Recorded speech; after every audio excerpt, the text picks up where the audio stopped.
Hello everyone, my name is Deeksha Jain and I've secured the 22nd rank in Civil Services Examination 2018. In this video, I will be talking about poverty. So first let us talk about what is poverty.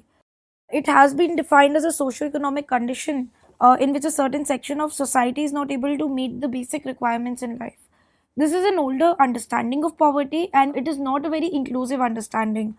How we define poverty today is that it does mean the inability of the section of the society, inability to meet the day to day needs and requirements of life.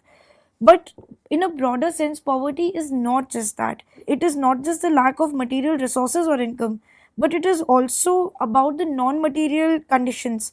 It is about multiple deprivations. With respect to economic deprivation, social deprivation, inability to make certain choices, lack of freedoms in lives, and it is a condition when a person isn't able to make choices with respect to important matters in his or her own life. It also has a psychological aspect. This idea of poverty was basically developed by Amartya Sen in his capabilities approach, where he said that poverty is not just about economic poverty, but it is much more than that. It is multidimensional and it causes deprivations. It would include things like lack of access to water, lack of access to electricity, lack of access to education. So it is not just about having less money or having not being able to eat. It is much more than that and much more expansive than that. And taking from this, the United Nations Development Program has also developed the multidimensional poverty index as opposed to the earlier index, which was not this multidimensional, which focused in a much narrower form. So in India, we had various committees, Suresh Tandulkar committee, which drew the poverty line, and it said that I think 37% of India was under poverty line. Then the Rangarajan committee came in later, and it also came up with its own evaluation of poverty, and it said that 29.9% of people were below the poverty line in 2015.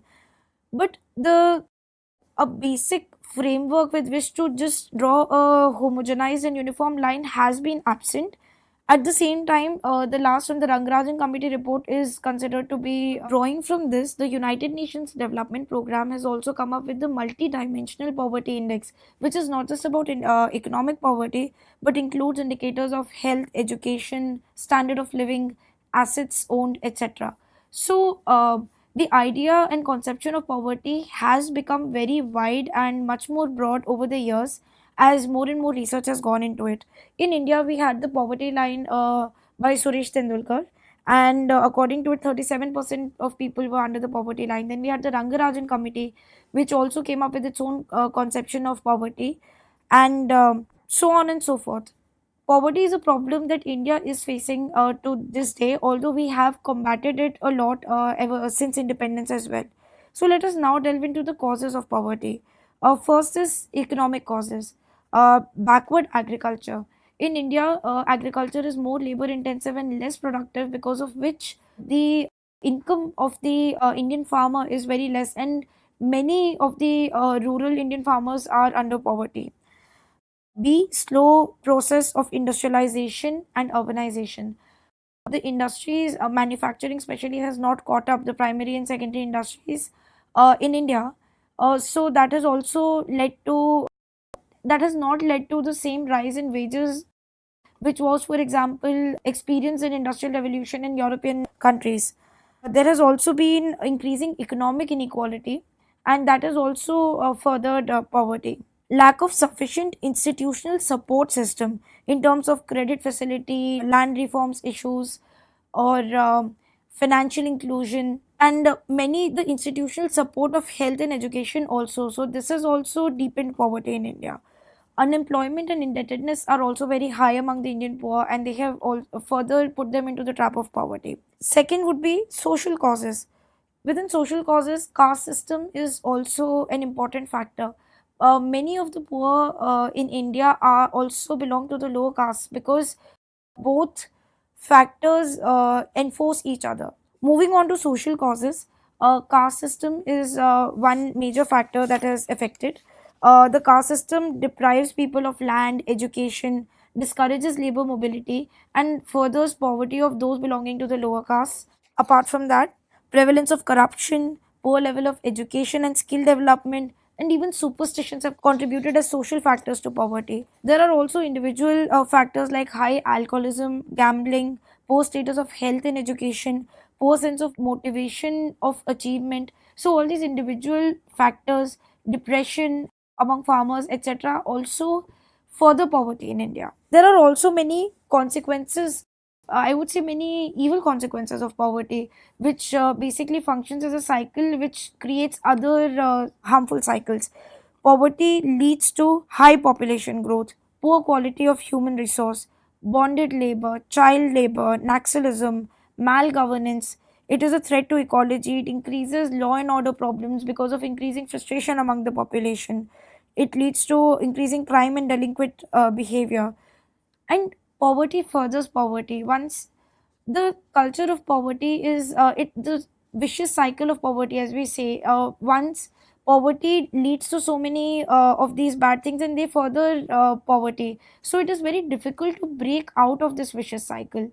So now we will be talking about certain measures that can be taken or are being taken to combat poverty in India. The short term measures like food security through the PDS system, wage employment as is being done under the Narega scheme. Universal basic income can also be tried to, especially for the ones who are deeply marginalized and facing imminent danger because of poverty. Another suggestion is that the Minimum Wages Act should be applied to the unorganized sector, informal sector as well, because so many types of employment are excluded out of the Wages Act. Many people don't even get the minimum wage, and there is no law to enforce that they can get minimum wages. So this is also something that needs to be done, and the economic survey also talks about this. Medium term objectives are promotion of self employment, control of corruption. Very important is capability building through education and skills development.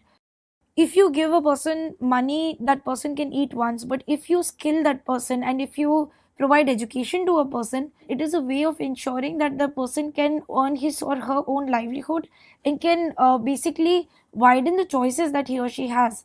So this is one of the most important factors which helps in curbing poverty. Long term measures to curb poverty would be ending psychological deprivation. Population control is very important.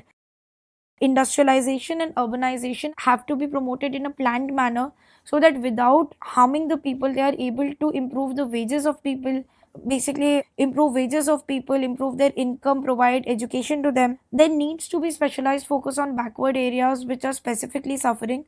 The aspirational districts program is very relevant here because it focuses on 200 most backward districts in India, and they are located in any state. So these districts are given focused attention so that they can combat poverty in a very focused manner.